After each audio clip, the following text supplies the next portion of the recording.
everyone and welcome back to my channel. Let's do my September reading wrap up. I ended up reading 5 books. I read 2 from France, 1 from South Korea, and 1 from Japanese Canada, but I'll explain that in a little bit. Just as a warning, I guess, maybe warning, I don't know. My neighborhood festival is today, so if you hear some traditional Japanese music at the in the background, that's what it is. It's right now someone's been practicing for a little bit and it keeps coming off and on. So if you hear that, that's what it is. But so maybe you'll get to hear some traditional Japanese music. But let's get into the reading wrap up. Let me start with the easier books to wrap up. So the first thing that I did was I ended up reading the last 2 books in the Au Coeur du Yamato quintet from Aki Shimazaki. Now, Aki Shimazaki is a Japanese author who moved to French-speaking Canada a long time ago, and she writes these books in French. However, because she writes about Japanese themes and her books take place in Japan, I consider her to be a pure Japanese author. But she does write them in French. These are not translated into English, nor are they translated into Japanese. However, if you are learning French, just to say, these are really good to start off with because French is obviously not her native French language, and she writes these like a Japanese person would write a Japanese book. The sentences are very short. It's very much noun, subject, verb, noun, adjective. Okay, next sentence, whatever the proper order is. I don't have my head on straight right now, but it's very much very simple. So today we are Saturday, 3rd of December, period. Today is the 13th anniversary of my child Mitsuba, my only child, period. I'm in front of the living room window, period. So very simple sentences, very easy to read, very easy to run through. Now, so Aki Shimazaki is a really interesting author. This is the 2nd series that I read by her. So basically what she does is she writes these little quintets. She writes 5 novels where there's a general point of consensus between all the novels, but each novel follows a different character. So for example, in this series, Au Coeur du Yamato, we are focused on this one major Japanese company called Goshima. So I think it's like Goshima Trading. And the very first book takes place on all these on one particular character and his life and within the company. And then every other book focuses on someone who either interacted with him in a certain way or was part of that company, and there's like that original character or other original characters are always in the background or they interact with them. So it's a really interesting series where it's a rare case where when you read a book and you think, oh, I wonder what happened in that character's life or that character's life, I wonder where they came from or where they're going. This is an opportunity to do that. It's an exploration of side characters where basically you learn that side characters aren't side characters. Everyone is the main character and everyone has their past, everyone has their present, and everyone's past is going to lead to a certain future. It also deals with themes of sort of destiny and fate and how you can do everything that is socially correct and it leads you to an unhappy ending, or you can do things non-traditionally and it leads you to a happy ending or to a not happy ending as well. Basically, we are just all on these paths and we're going to go through complicated emotions. Things are, we're gonna have stumbling blocks, things that are going against us, and sometimes we are against ourselves, and every decision we make is gonna go into in a certain direction, and we just have to follow that direction. And sometimes the decisions we make affects the direction that another character makes. And so that's what all of these books sort of explore. So as I said, I read the last 2 books in the series. I read Yamabuki and I read Tsukushi, where basically every single book of her quintets also has another theme of a flower. So each book is named after a flower, a Japanese flower, which is why these Babel editions are so lovely because they feature the flower that is being featured in the book. So with each flower, basically each flower has a certain meaning, and yet the book shows how sort of sometimes our life can follow exactly the meaning of something, and then sometimes it just doesn't. It just veers off, and that what we thought was a representation of ourselves is just, it's nothing. It's just something to be pretty, basically. So it's an interesting exploration, and I really like these. Technically, you could read them in any order, I think, and I think it could actually make this series quite interesting to read them out of the order of publication. But I do read them in the order of publication, which I think is technically the right order, but I think you could read them out of order. So very happy to have read that. This is the second quintet that I've read by her. The other quintet that I read it maybe about 2 years ago, and that was L'Ombre du Chardon. She has a new quintet coming out these days. She published the first book in the newest quintet in 2020, and it's 2025. So I'm going to assume either the new quintet is finished or is about to be finished. So that's exciting to look into. Other than that, there's another quintet that I haven't read yet, and that's Le Poids des Secrets, so the weight of secrets. And I will probably pick that up because these are just, I mean, you could read these, an entire quintet, in a weekend. They're very easy to read. They're all about 130 pages. They're very short.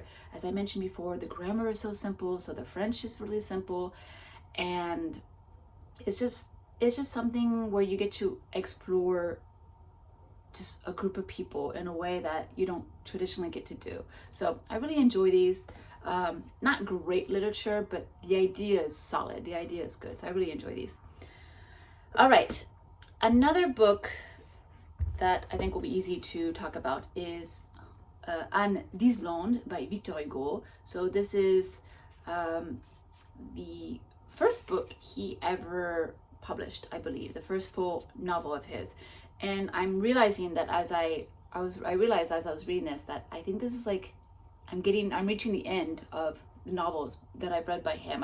I'm almost completed all of his works, which is kind of unfortunate.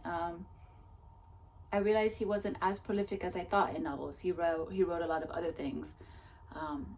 So it's unfortunate, but On Island is one of his first one. I think it's just translated as Han of Iceland. I don't think there's any alternate title to this book.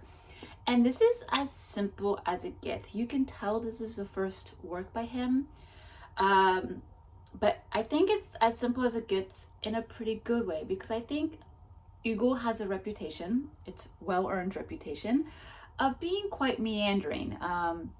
He has excellent plots, but for example, if you were to read Les Mis, there is a whole 120-page section of the book that's just dedicated to the history of the Battle of Waterloo. There's another very long passage about the sewer system in Paris. If you read Notre Dame de Paris, although this I think is allowed, but there's very, very long descriptions of Paris as it was back in the day, and there are very, very long descriptions about the architecture of Notre Dame de Paris, the cathedral Notre Dame de Paris. Now, as I was saying, Notre Dame de Paris is a little bit unfair because Notre Dame de Paris is the main character of the book. So when the book used to be translated as A Hunchback of Notre Dame in English, that was a horrible title because Quasimodo is not the main character of the book. The cathedral is the main character of that book because Notre Dame de Paris can't exist if it's the Cathedral of La Sainte-Chapelle or Notre Dame de Rennes or Cathédrale de Saint-Sulpice. It doesn't work with any cathedral. It only works with Notre Dame de Paris. So in that case, it is the main character. But just to say that Victor Hugo is very well known for his digressions. He has a fantastic plot, but then he gets obsessed with something and he goes on a really long tangent and a really long digression to describe every single minuscule little part of it. And I know people are quite wary of that. On Island doesn't have any of those things. This book is pure plot. It reads, and I think because of it, it's often considered as a book for young children, or maybe like young adult, if young adult is what young adult used to be and not like the romance spicy type of stuff. When young adult was actually like adventure and just that kind of thing. It reads kind of like that, although the characters are not teenagers. The characters are adults themselves. But this was really interesting. It was different. It was different. Basically, the plot is there's a young couple who a young dead couple who are brought in who are brought in to the local mortician to prepare them and take care of them. And it turns out there are a lot of characters that were attached to those specific two people. And with that, it creates this huge plot where there's basically this this one person who is trying to plan a coup against the king, not of Iceland, but the king of, where did this take place? Sweden, I think. I think it takes place in one of the Scandinavian countries. But basically, he's trying to create a coup against the king of one of these Scandinavian countries and putting all the blame on someone else. So there's a lot of like betrayal and backstabbing and manipulation and betrayal and things like that. And you focus basically on one particular character who is the young son of a very important person. But he's pretending not to be that person, and he kind of gets involved in all of this. And you see the machinations of everything going on via his character. And within that, there is this sort of legendary figure called An Island, who is this horrible, incredibly violent, is in love with death and knows nothing but killing. And he gets also pulled into this event, despite not really caring, but people are using his name to sort of bring out this coup. So it leads to this really interesting, basically like adventure story but kind of dark, that was really fun to read. Like, it's not his greatest work, it's not his great literature, it's not on the 1,000 books to read before you read. It's not the book that everyone's going to recommend as to show off that they read Victor Hugo, but it's fun, and it's like, it's Victor Hugo before he became Victor Hugo. So fantastic, really enjoyed this. I love Victor Hugo's writing.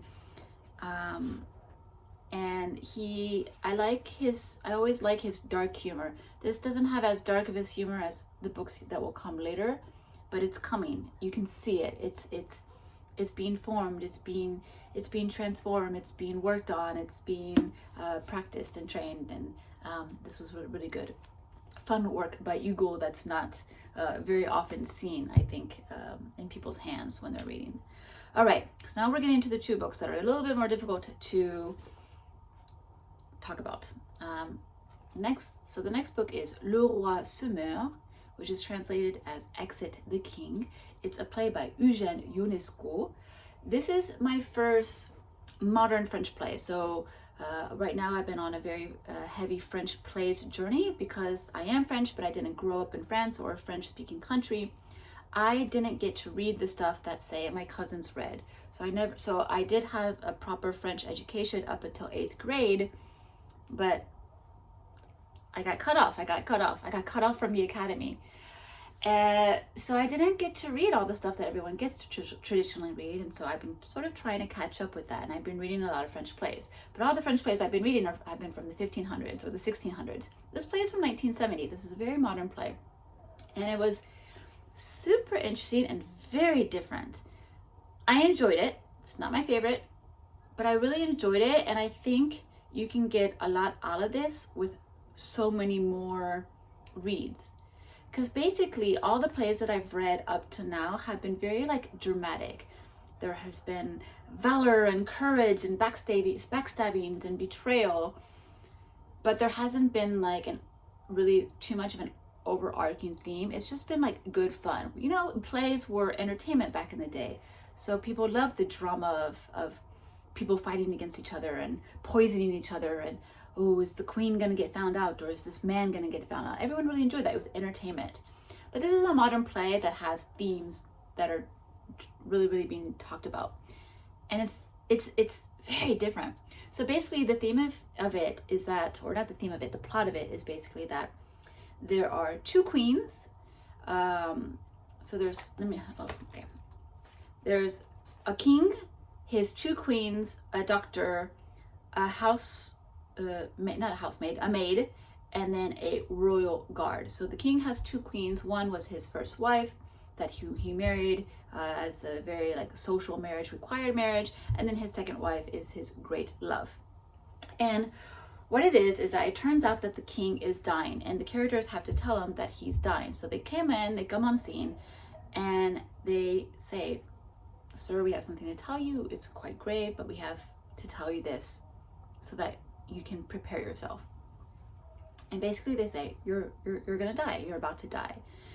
And it's a very meta book. It's incredibly meta book because there's at one point where, so basically the plot is basically him trying to come to terms to the fact that he is actually dying. He's very much in denial. He doesn't believe it. He's a great king, he says. He's done all these things, and he's lived for hundreds of years, and he's accomplished all these things in his mind. But the thing is that us, the viewer, the listener, or the play, are sort of left in a sort of, what is it, a very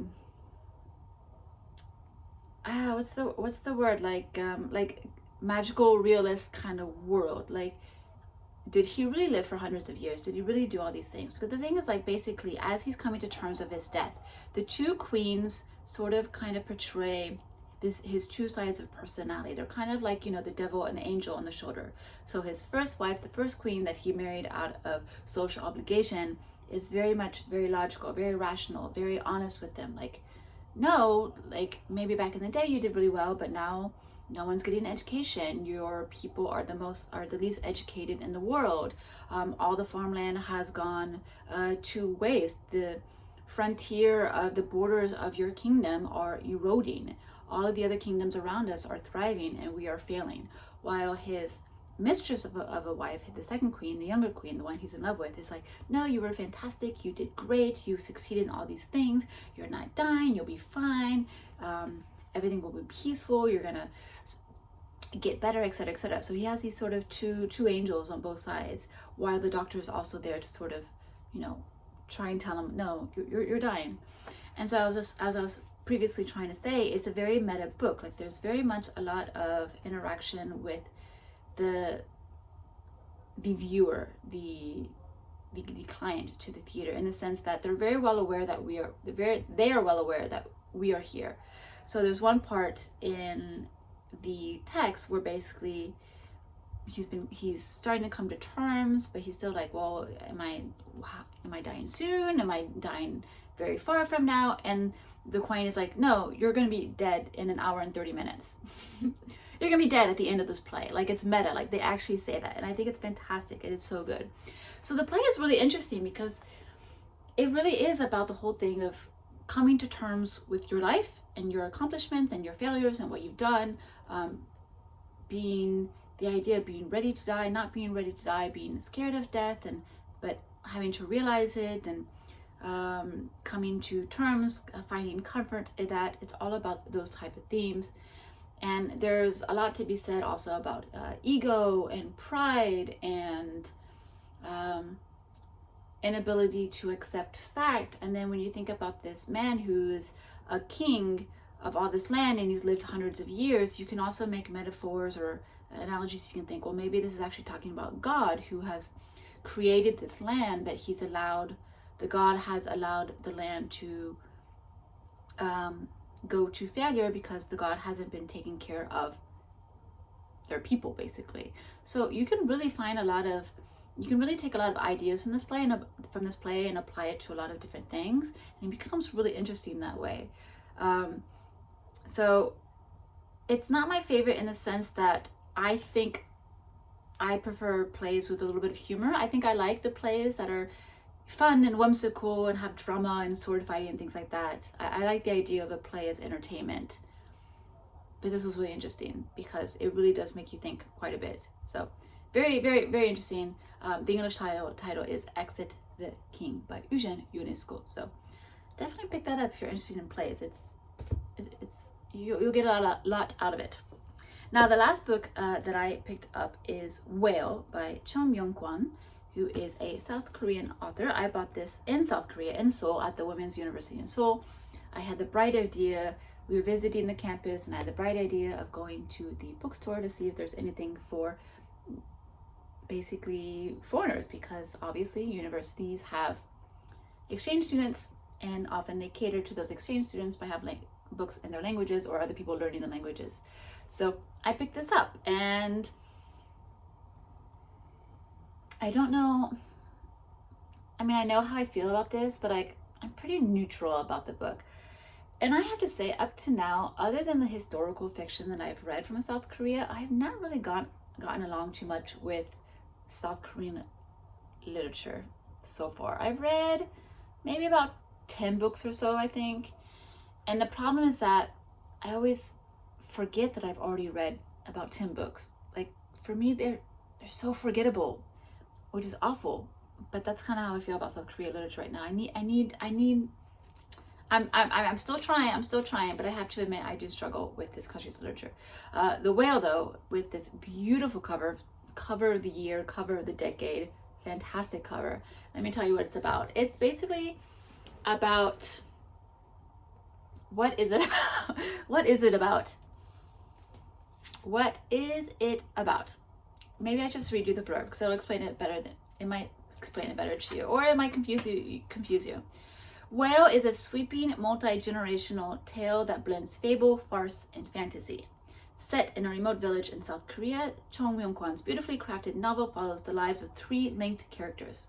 Gombok, an extremely ambitious woman who has never recovered from the indescribable thrill she experienced when she first saw a whale crest in the ocean. Her mute daughter, Chun-hui, who communicates with elephants, and a one-eyed woman who controls honeybees with a whistle. It is a book that sheds new light on the changes Korea experienced in its rapid transition from pre-modern to post-modern society. So with blurbs, they always try to make their characters sound super eccentric. The one-eyed woman who controls honeybees, which is a character, but when you're reading the blurb, that tells you nothing. It makes sense in the plot of the book when you're actually reading the book, but it means nothing in the blurb. But the most important sentence is it's a book that sheds new light on the changes Korea experienced and its rapid transition from pre-modern to post-modern society. So basically, you start the book in a really, really remote town, where the main character of all the characters, Gombok, is a young girl, and she flees her village and goes to a fishing town. That's where she sees the whale in the water, and she basically is able to create her own business. And this is a woman who is continuously manipulated by men, and she creates thriving businesses that basically get stolen, or and then things happen, the business fails, and then she has to start over and over again. But she's an incredibly ambitious woman who is able to very well change with the times, almost to an extent that becomes a little bit absurd towards the end, but that's up to reader's judgment. You also follow very often the perspective of her daughter, that is Chun-hui, the one who is mute, and you follow her because she's sort of represents the woman who isn't allowed to transition because of her disability. She's not able to do much basically other than survive thanks to her mother and other help. And she's also just gets used by men. I have to say, there's a lot of like abuse and sexual assault and rape and manipulation and using of women in a way that's just kind of crazy. Men are objectified in a weird way, but they're always objectified in a way that makes them seem really good. Like, there will be parts where like the Gombok is looking at a man and she's looking at the massive bulge in his pants, and it's making her think thoughts that etc., right? Like, the men are always massive and they always have bulges that are very impressive and very tempting to the women, that gives them the desire to fondle and to play with. So there's quite a bit of that. So it's hard to say, because it is a it's a satire. It's a good satire, but for me it wasn't satire enough in a way, because yes, it talks about Korea and its transitions to a modern society, but you actually don't get enough of the background of that part, the political background, the socio-economic backgrounds, or maybe not the background, but the political changes or the socio-economic changes, the transition in technology and whatnot. I think it almost needs to be more obvious to the reader, which usually I wouldn't say that. Usually I'm the type of reader who says, the author doesn't need to teach us anything. The author doesn't need to spoon feed us. Like, we should be able to use context to be able to put things together, to use our knowledge of culture as it is, to be able to understand a book without having to like full on, sit us down and be like, this is what the book is talking about, right? But this is a weird case where I actually wanted the author to do that. I wanted him to show more about the change in ideologies, because I think that would have made the book stronger and more comprehensible. I think this book relied too much on the magical realism kind of point of view or style.